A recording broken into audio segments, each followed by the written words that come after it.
Hello and welcome. You're watching Money 9. I'm Sakshi Batra, and on this show, we discuss everything about markets and fundamentals to help you understand better as to which way are the markets headed and what should you be doing with your investments in equities. Joining in to help us with all the deep analysis of markets, I'm joined by a very special guest. Mr. Kranti Batini joins in from Wealth Mill Securities on this edition of Market Meter.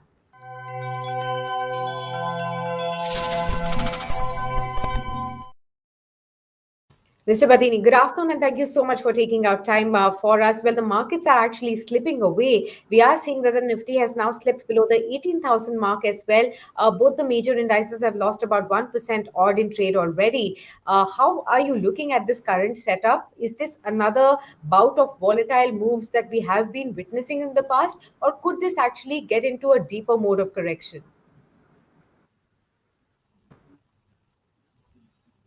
Mr. Badini, can you hear me?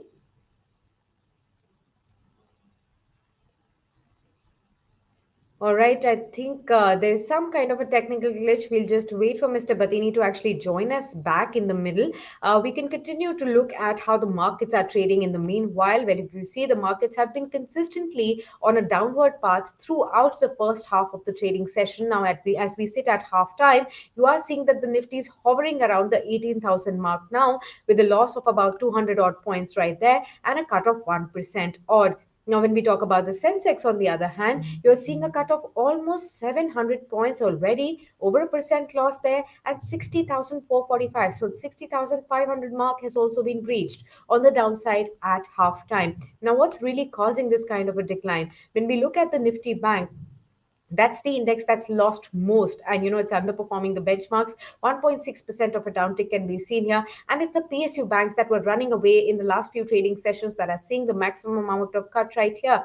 Apart from that, it's the realty space that's losing some ground, and also the autos, also the media, metal stocks. The pharma index is down in trade as well. Private banks are also falling. So it's an all fall kind of market that you're seeing today.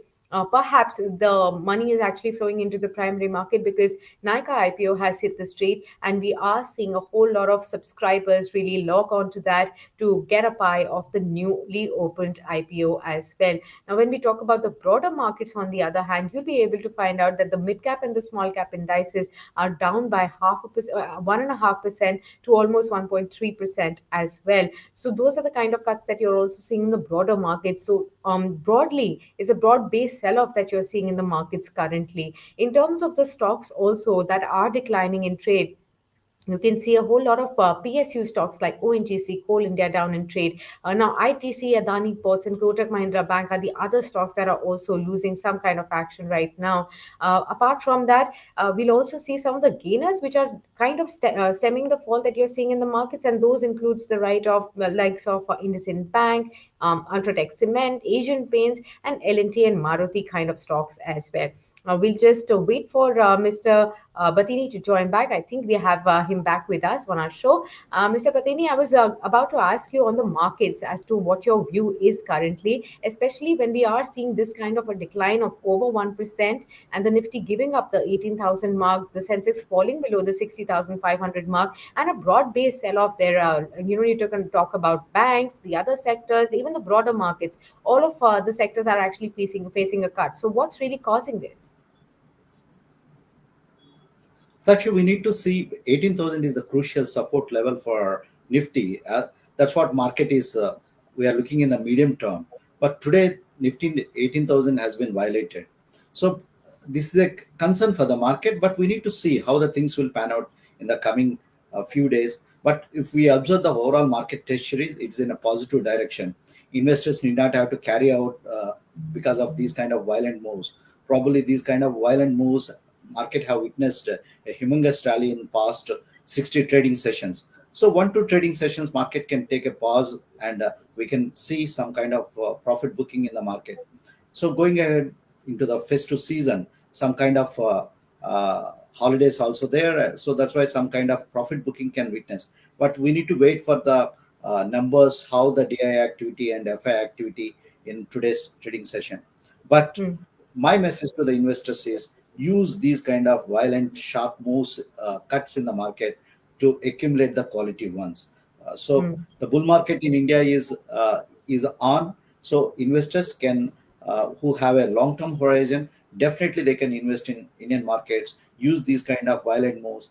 Always Indian markets at the current market juncture, markets are, it's always good to buy on dips. Okay, it's good to buy on dips. In the current dips, you can definitely go ahead and buy into the Indian markets because the long-term trend still looks to be quite positive. I also wanted to take your view on the primary market space. That is really going to be buzzing in the days that we are going to see. Already today, we have seen that the Nika IPO has opened to subscription, and almost in the first 1 2 hours of trade already, we have seen a 10%, 20% kind of a subscription. The Anchor book had a lot of investors as well lapping up onto the IPO too. And the good part that most of the analysts have been talking about, that this is a new age digital company, and it's also profitable, which so far has been something that we have been not seeing in the sphere of new companies entering into the markets.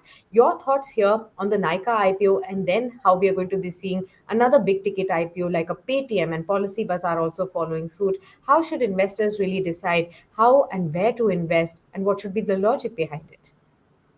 So actually, one of the reason for these kind of sharp cuts in the market is, we can, what we are witnessing is some kind of profit booking in the secondary market, and the same money is because of the gush in the IPOs, and also the listing gains. Some kind of money is moving into the primary market. So we can see some kind of reversal also right now happening in the market. So we Hmm. have fantastic IPOs lined up right now, the Nika and Policy Bazaar and the big boy Paytm. So Hmm. with respect to Nika is concerned, it's a very different business model, and these kind of new age IPOs are most welcome into the market. So with respect to Nika is concerned, they have very good management led by Falguni Nair, and the other people on the board. They have a beautiful business focus with respect to Nika is concerned, and also the digitalization and the online sales with respect to the woman cosmetic wear. Uh, that's where the stock provides a different opportunity, as the discretionary spending of the people goes up, as the economy is backing on track.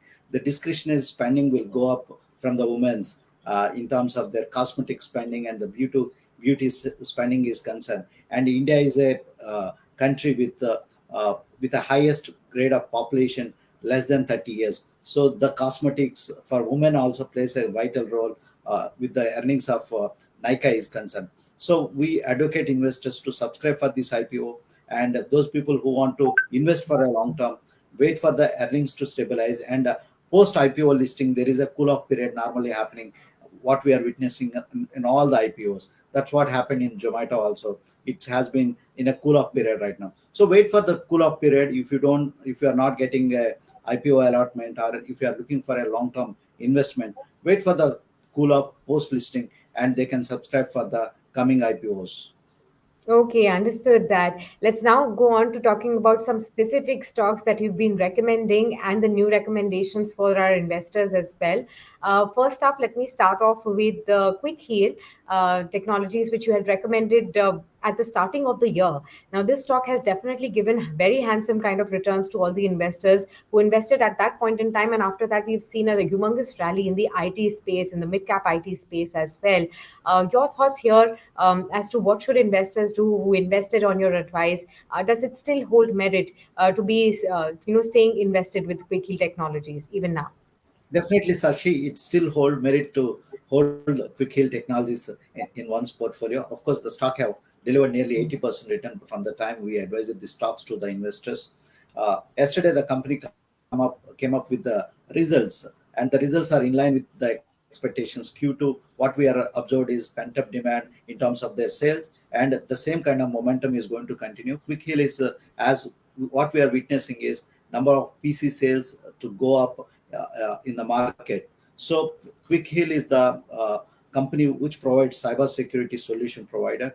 So as the PC sales goes up, Quick Heal earnings will go up, and also there is a they have the AMC fees, that is the renewal of the contracts that happens, and also they're developing their products with respect to their enterprise modulars are concerned. So Quick Heal Technology is definitely a hold for the investors. Any dip in the stock is a good opportunity for the investors to accumulate the stock in one's portfolio.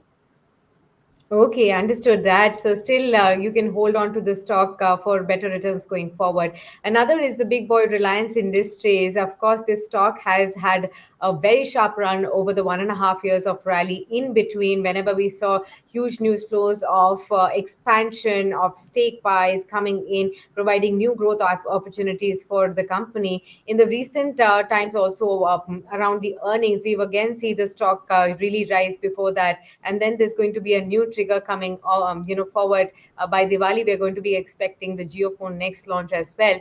Reliance Industries, recommended to all our viewers at a time when it was below 2,000 rupees per stock, but now it is actually run up quite sharply after that too. So congratulations to you for picking up this stock at a time when most of the investors have been able to see a very sharp run up thereafter. Your recommendation now on the stock, sir? Sakshi, without a doubt, without a shadow of doubt, a hold in your portfolio. And this is the stock everyone has to accumulate, everyone has to hold in their portfolio in terms of the stability of the business. And when we have reliance in your portfolio, we end up having majority of the businesses in our portfolio. They have Yeah. complete exposure to different sectors. And what we witnessed in the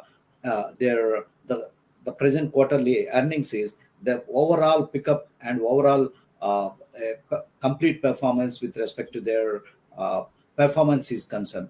So Reliance is a stock to hold, and we advocate investors to accumulate the stock in your portfolio at every dip. Okay, understood that as well. Let's now move on to understanding, sir, which is your new recommendation for the day. We are seeing that the markets are in a volatile move, but at this point in time, too, in case there are investors who want to look for specific stock opportunities, where can they look for? Definitely, Sakshi, investors who want to invest in Indian markets and looking for long term, these kind of sharp cuts are they need to treat as an opportunity. Yeah. No need out of carry out of these kind of moves in the market. So what we can see, the new stock I'm going to advise today is these are altogether new stock. Infibeam Avenues, as you told, the Paytm IPO is lined up. Infibeam is into digital payment services and platforms and solutions. And I currently educate investors to buy this stock with a time frame of 1 year. And recently, the company have acquired a company by name CC Avenues. This is a digital payment service provider. As what we are going to witness is there is a heightened activity in digital payments space. Infibeam is in a better position to take the advantage of the opportunities that are lined up in the uh, digital payment area. So I advocate investors to accumulate Infibeam for a long-term prospects of the company are concerned. Okay, 25% upside from the current levels is kind of the target that you can expect for over the next 1 year. Definitely, Infibeam News is something that you should look at. Thank you very much, Mr. Batini, for speaking to us and sharing your insights on markets, on the primary markets as well, the new IPOs that are coming up, and these specific stock recommendations. Always a pleasure having you with us on Money 9. And Always a pleasure. Sorry for the technical bug we are facing on the network. not at all, sir. Not at all. That is something that we constantly keep facing. Anyways, let's quickly move on to see how the markets are trading at this point in time. Of course, at halftime, you are seeing that the markets are down in trade. Over 1% cuts for the benchmarks and the broader markets, and it's the Nifty Bank that is facing a deeper cut of 1.5%. Now it's lost 640 odd points, and it's trading at 40,234 kind of levels. But these tips should be used for adding some quality fundamental names to your portfolio, is what Mr. Batini really talks about, because the future is going to be quite positive for the stock markets going forward. Thank you very much for joining us on this special edition, and we shall continue to give you all the updates on how the markets have been trading and what are the experts' views on various segments of the markets too. And for that, you need to subscribe to our YouTube channel, stay with us via our social media handles, and also visit our website, money9.com. Many thanks for tuning in for now.